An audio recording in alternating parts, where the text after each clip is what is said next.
दोस्तों, क्या आप इस खूबसूरत जू को जानते हैं?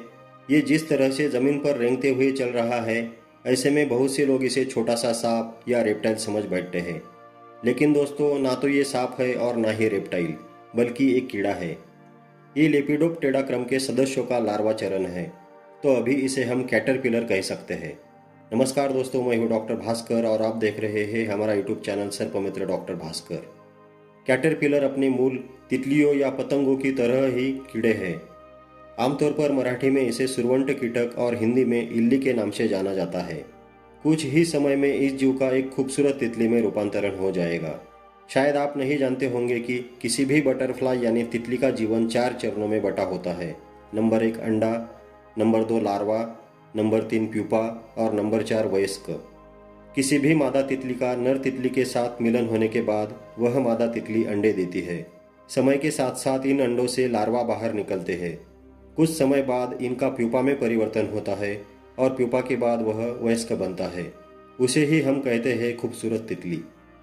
इनके पास भी सभी कीड़ों की तरह 6 पैर होते हैं, लेकिन छोटे हुक के साथ 5 जोड़ी स्टंप प्रो पैर भी होते हैं, जो इन्हें किसी भी चीज़ पर लटकने एवं लहर की तरह मोशन में चलने के लिए मदद करते हैं।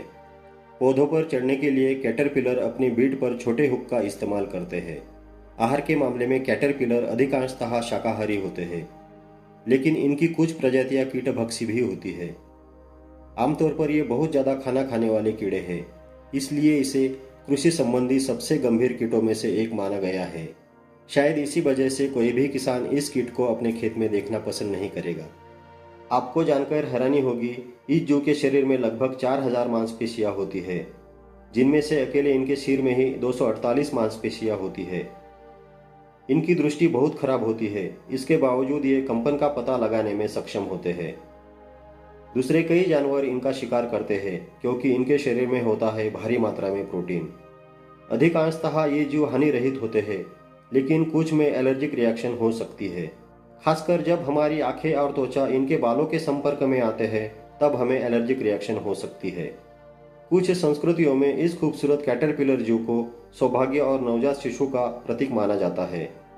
ये जीव भले ही किसानों के लिए लाभदायक न हो, इसके बावजूद ये इकोसिस्टम का बैलेंस बनाए रखने में महत्वपूर्ण भूमिका अदा करता है। इसलिए इस जीव का बचना भी महत्वपूर्ण है। धन्यवाद।